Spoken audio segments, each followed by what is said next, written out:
Hey you guys, it's your girl Tiffany Nicole. I know I have never been on live on YouTube before. I always go live on either Facebook, TikTok, or Instagram. So this is my first time going live on YouTube.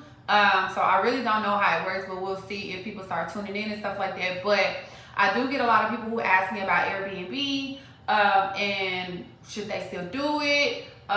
Is it a good fit for them? How do they get the money to even do Airbnb and stuff like that? So I am going to go into some things, how I got into Airbnb, and then I'm going to tell you guys why I no longer am interested in Airbnb, okay? First off, Airbnb is it's supposed to be a thing to where it's supposed to create passive income for you.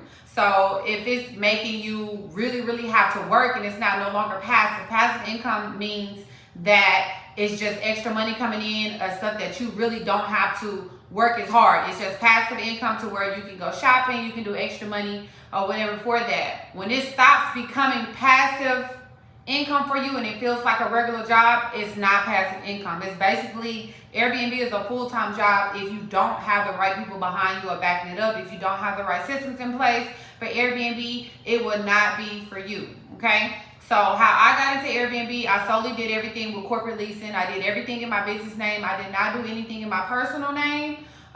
So I had 13 units at the time. They were in different locations. I did have multiple units at some complexes. It just depends on where the complex was, okay?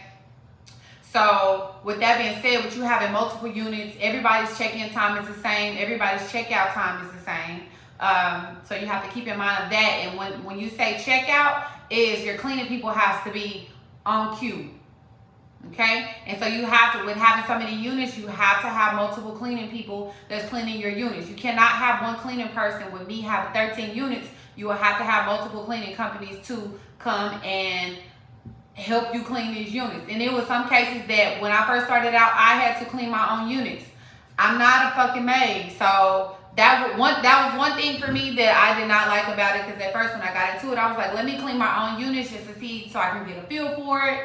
And what exactly did it take to even have an Airbnb to even work it, so I can tell my cleaning people exactly how to do it, okay? So my first unit, I got lucky and got a 60-day booking, which made me a profit of like $5,200. Now, don't get it twisted. Everybody does not get those type of listings when they first list their units, okay?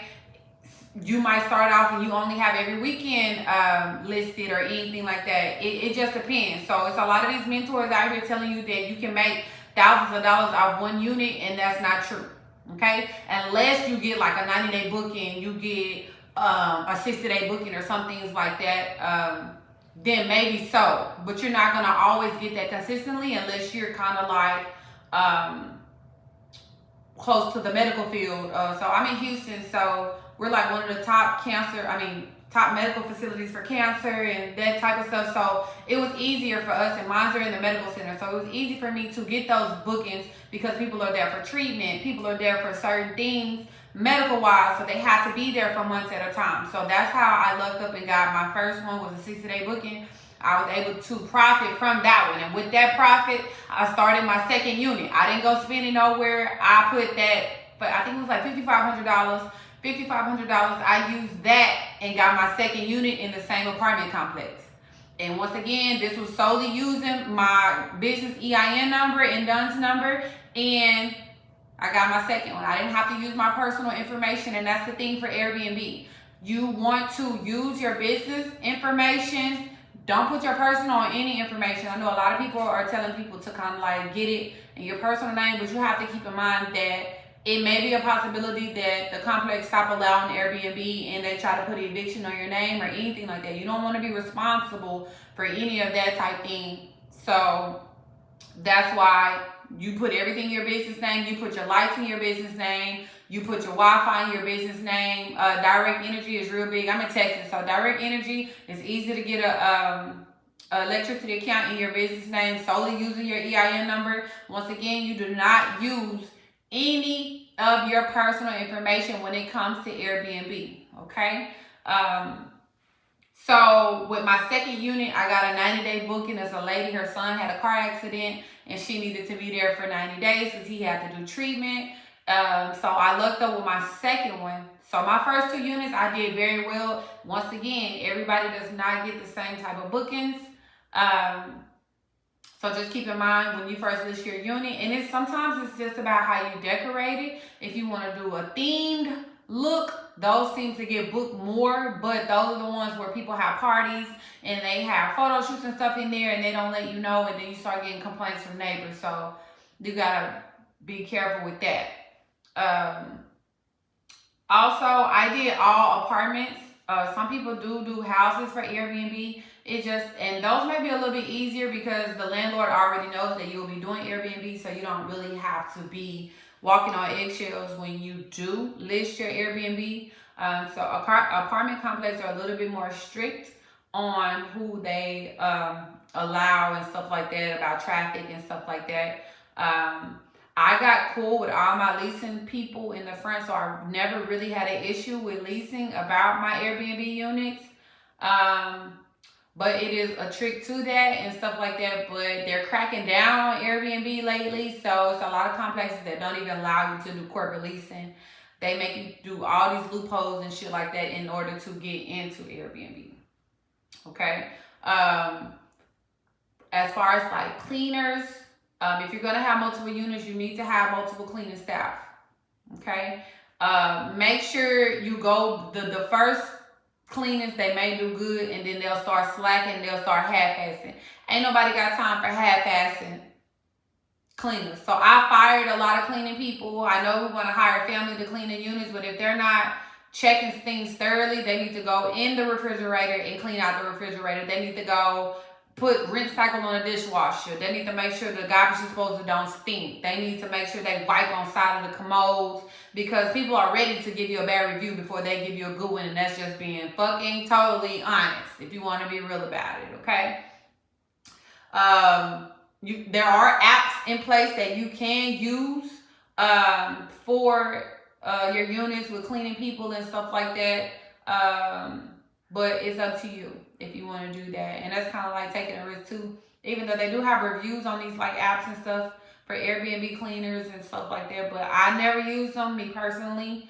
I always end up finding people to clean the units in that source, okay? So the reason why I do not...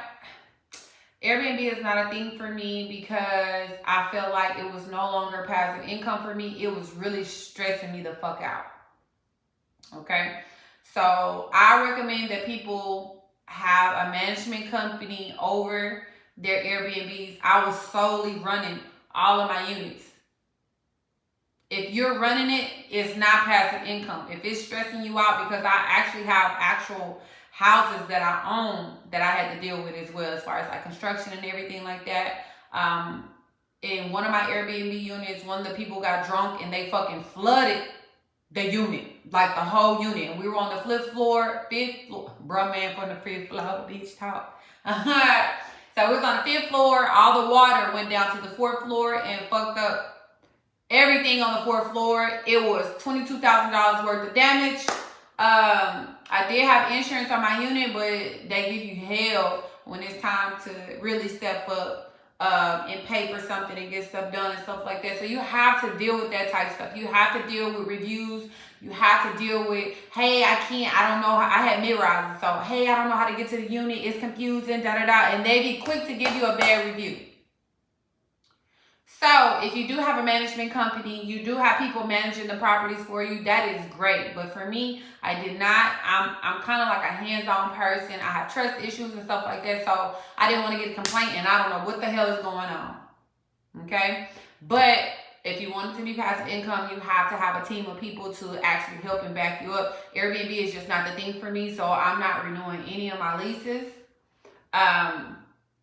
I did sublet a couple of my properties and that was okay, but you did have some people who can't keep up with the rent and stuff like that, and that's just a shit show too. I'm sorry, I can't even talk right now, but I didn't want to make this video longer than 10 minutes. I'm almost there, but I will be coming on live and making extra videos too, so you guys stay tuned for that. And then also I'm gonna come on here and tell you guys the specific apps and stuff if you still want to get an Airbnb and how to set up your business to be ready for Airbnb.